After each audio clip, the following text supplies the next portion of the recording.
Good morning. मैं हूं शिव नारायण पांडे। आज के इस वीडियो में हम लोग वायराइड्स के संबंध में अध्ययन करेंगे।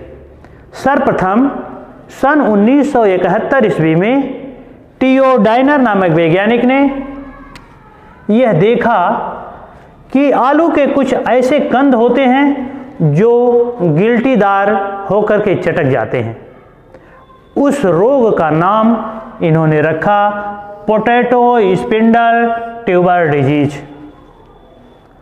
और जब उस रोग के कारण की खोज हुई, जिसके कारण आलू के कुछ कंद गिल्टीदार होकर के चटक जाते हैं, तो वैज्ञानिकों ने यह पाया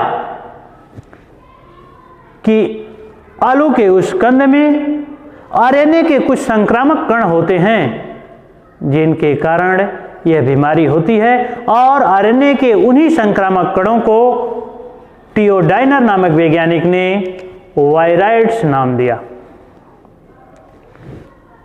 वायराइड्स वायरस से भी छोटे, अर्थात वायरस के आकार के लगभग 1/10वें भाग के बराबर कण होते हैं। वायराइड्स सिंगल स्ट्रैंडेड आरएनए अर्थात एक रज्जुकी आरएनए के वृत्ताकार अणु होते हैं, जिनमें 250 से लेकर 370 न्यूक्लियोटाइड्स होते हैं। वायराइड्स में वायरस के चारों ओर स्थित प्रोटीन्स की खोल नहीं होती है। आप यह जानते हैं कि जो वायरस होता है यह रासायनिक दृष्टिकोण से न्यूक्लियोप्रोटीन का कण होता है।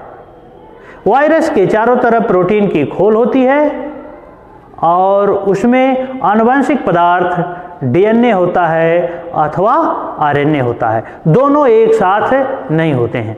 जिस किसी भी वायरस में आनुवंशिक पदार्थ डीएनए होता है उसको डीऑक्सीराइबो वायरस कहा जाता है, परंतु जिस वायरस में आनुवंशिक पदार्थ आरएनए होता है उसको रिबो वायरस कहा जाता है। एचआईवी, जिसके कारण एड्स जैसी खतरनाक बीमारी होती है, यह भी एक रिबो वायरस है। और इस समय जो कोविड-19 बीमारी है, जिसका कारण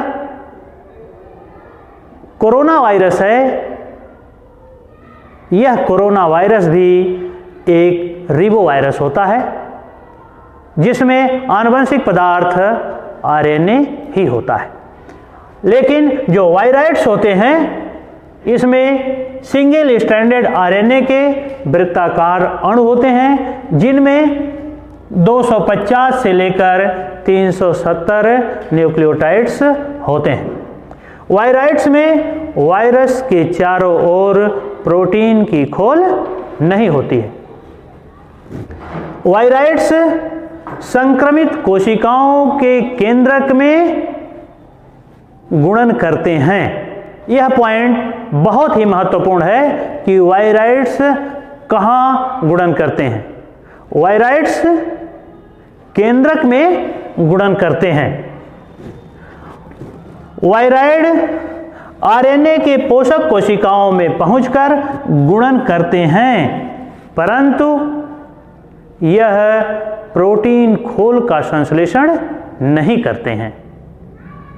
हमने आपको अभी बताया है कि जो वायरस होते हैं इसके चारों तरफ प्रोटीन की खोल होती है और इस प्रोटीन खोल के अंदर आनुवंशिक पदार्थ डीएनए होता है अथवा आरएनए होता है। लेकिन वायराइड्स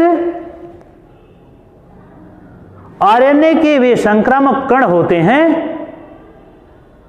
जिसके कारण आलू गिल्टीदार होकर के चटक जाते हैं। इसके चारों तरफ प्रोटीन की खोल नहीं होती है। इसके बाद वैज्ञानिकों ने विभिन्न प्रकार के वायराइड्स की खोज किया। वायराइड्स के कारण केवल आलू ही नहीं तंबाकू और सिट्रस फ्रूट्स तथा अन्य फलों में भी बीमारी होती हैं जिसका कारक आरएनए के संक्रामक कण अर्थात वायराइड्स होते हैं। पौधों में यह बीमारी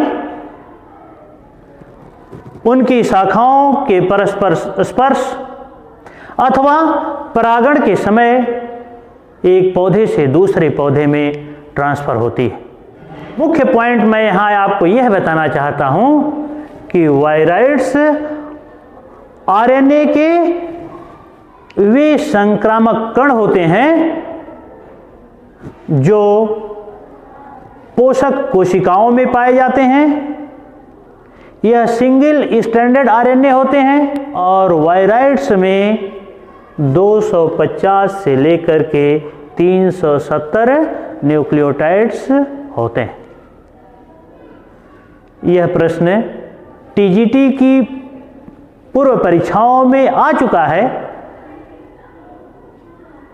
कि वायराइड्स क्या है। इसका एकमात्र इतना उत्तर कि वायराइड्स आरएनए के संक्रामक कण होते हैं जिसमें सिंगल स्ट्रैंडेड आरएनए होता है और यह आरएनए सूत्रवत नहीं वृत्ताकार होता है। Thank you.